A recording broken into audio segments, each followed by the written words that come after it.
Hi, it's Miss Elizabeth. I'm here to talk to parents about reading to their children. Long before I became a certified reading teacher, I was a mother. And I loved reading to my child, even when he was a baby.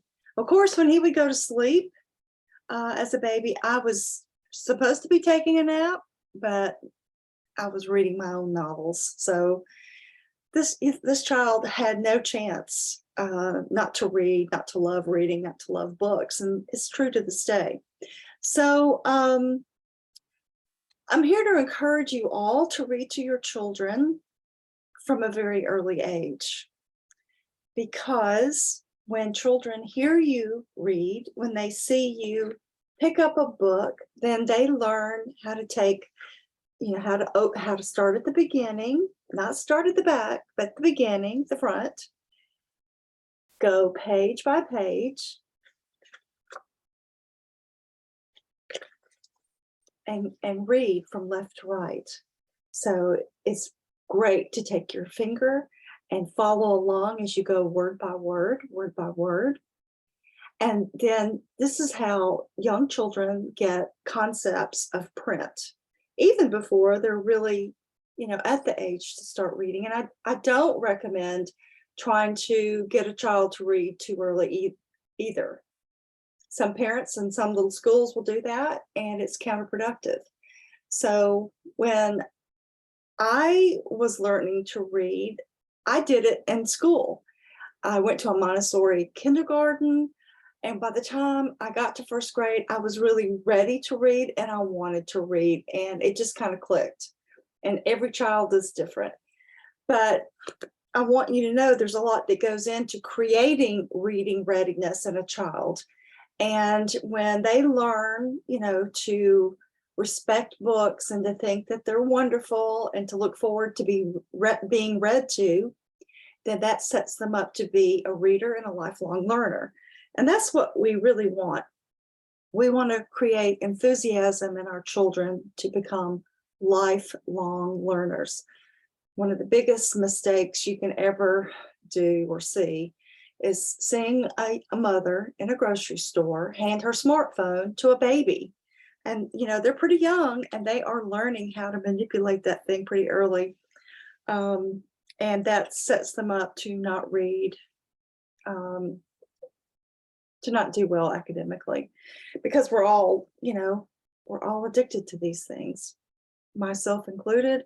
And it is hard to get students in the classroom to put this thing up so that they can actually focus on their schoolwork. It creates behavioral problems in the classroom.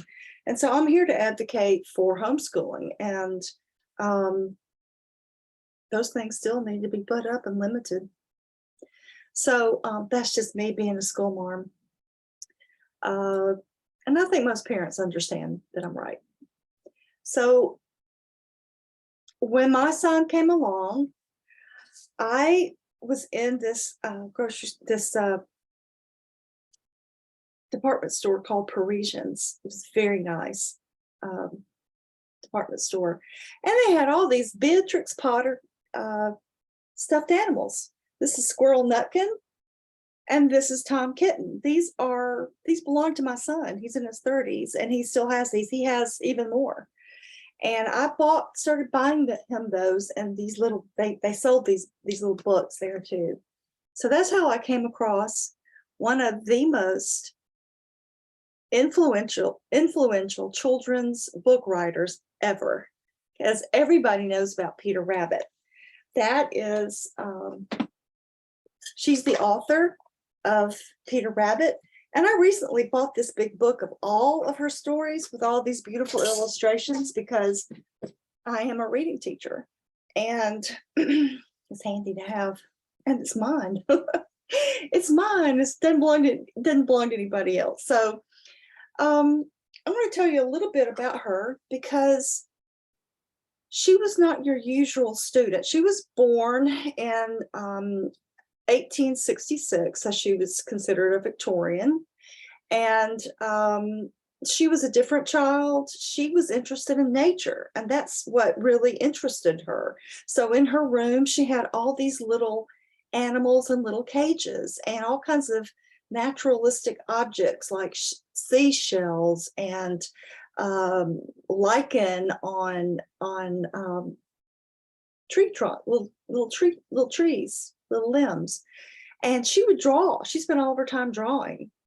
And eventually she wrote her first little book and she self-published it, and that was Peter Rabbit. And that gave her the ability to become financially independent. She didn't get married until she was 47, but she did. So, but she bought a sheep farm in northern England. She became world renowned for, I don't know if it's world renowned, maybe just renowned in England for breeding sheep. And she's widely respected in the field of mycology, mushrooms. So you can see her love of nature in her illustrations of these stories. And these stories are notable because the animals act like people and the people act like animals. You get to decide who do you like better, the people or the animals. So the stories are just adorable, and I wanted to read The Tale of Two Bad Mice to you because I mean I don't mark these videos as being for children because I'm talking to parents. But I guess I'd like to model how I think, reading with expression and excitement, how that is going to get your children to have a love of literacy pretty quickly. And that's what we want. So I wanted to show you this picture of a biography, and I highly recommend it. You can see these are her little drawings of bunnies and a fox and owls, a mouse, a sheep, and there she is. She became a country woman. But the other point I wanted to make is that all children have different learning profiles, different learning strengths and ways that they're geared. And she was geared towards nature. And she was a quiet child, but she loved observing nature.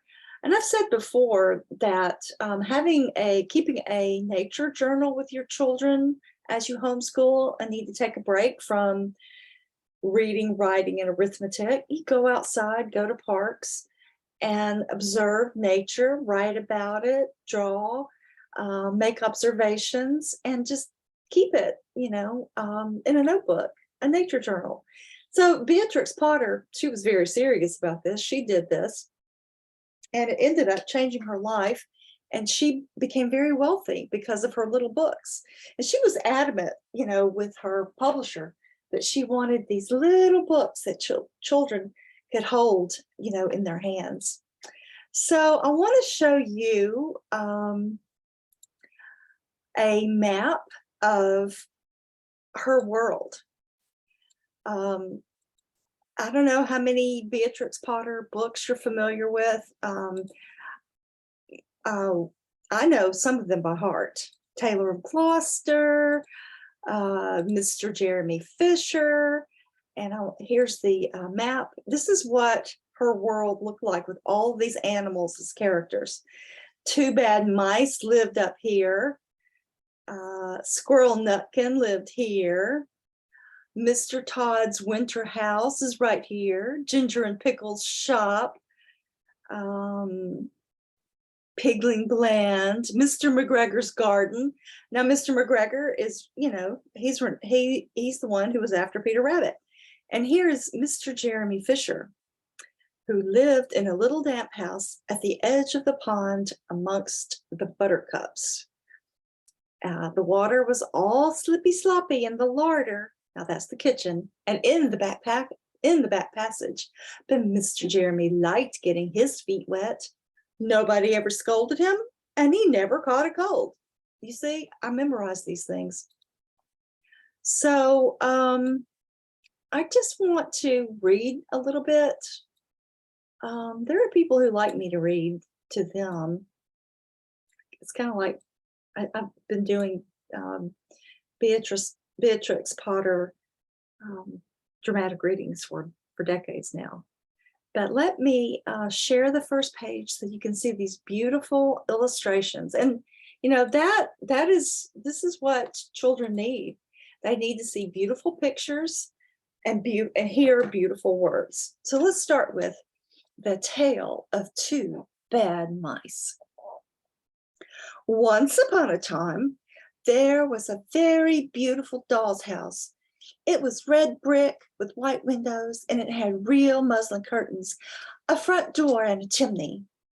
It belonged to two dolls called Lucinda and Jane. At least it belonged to Lucinda, but she never ordered meals. Jane was the cook, but she never did any cooking because the dinner had been bought ready-made in a box full of shavings.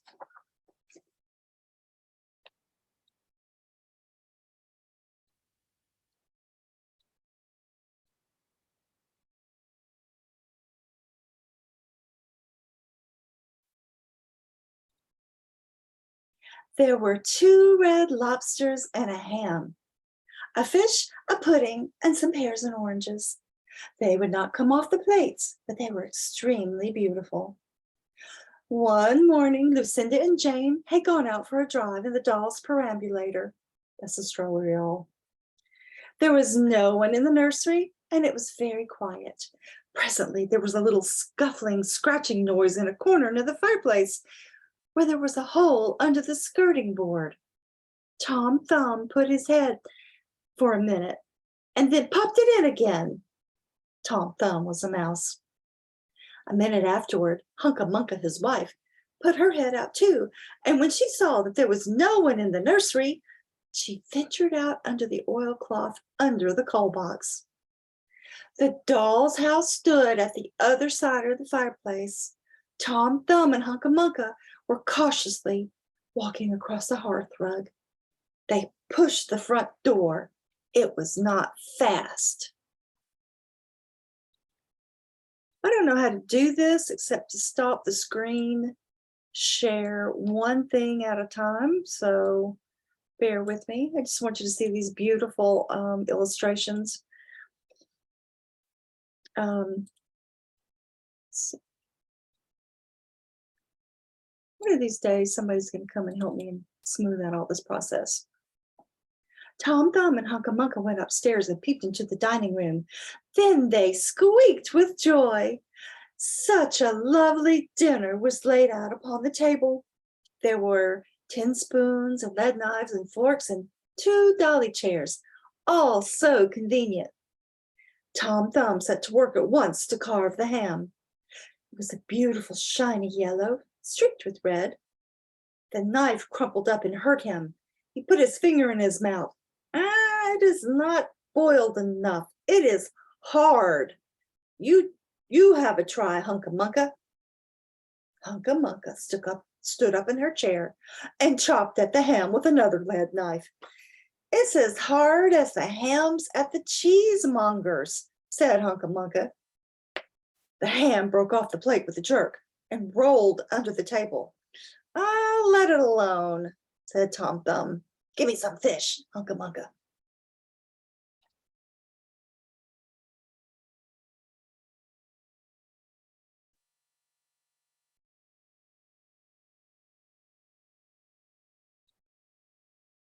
Hunca Munca tried every tin spoon in turn. The fish was glued to the dish. Then Tom Thumb lost his temper. He took the ham in the middle of the floor and hit it with the tongs and with the shovel. Bang, bang, smash, smash. The ham flew all into pieces, for underneath the shiny paint, it was made of nothing but plaster. Then there was no end to the rage and disappointment of Tom Thumb and Hunca Munca. They broke up the pudding, the lobsters, the pears, and the oranges. As the fish would not come off the plate, they put it into the red-hot, crinkly paper fire in the kitchen, but it would not burn either. Tom Thumb went up the kitchen chimney and looked out at the top. There was no soot. So I guess at this time you can start explaining to your child that this was a doll's house. It wasn't real. That these little mice need to catch on. That it's just all make believe. Well, we'll continue with the story and see what happens. Where's page 5? Huh, page 5, there it is. Sorry, y'all. While Tom Thumb was up the chimney, Hunca Munca had another disappointment. She found some tiny canisters upon the dresser, labeled rice, coffee, sago. But then she turned them upside down. There was nothing inside except red and blue beads. Then those mice set to work to do all the mischief they could, especially Tom Thumb. He took Jane's clothes out of the chest of drawers in her bedroom and he threw them out of the top floor window. But Hunca Munca had a frugal mind. After pulling half the feathers out of Lucinda's bolster or feather bed, she remembered that she herself was in want of a feather bed. With Tom Thumb's assistance, she carried the bolster downstairs and across the hearthrug. It was difficult to squeeze the bolster into the mouse hole, but they managed it somehow. Then Hunca Munca went back and fetched a chair, a bookcase, a bird cage, and several small odds and ends. The bookcase and the bird cage refused to go into the mouse hole.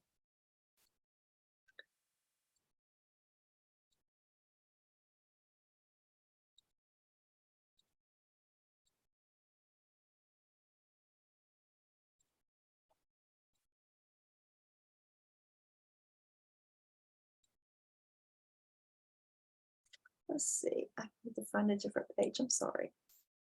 So I think that's where I stopped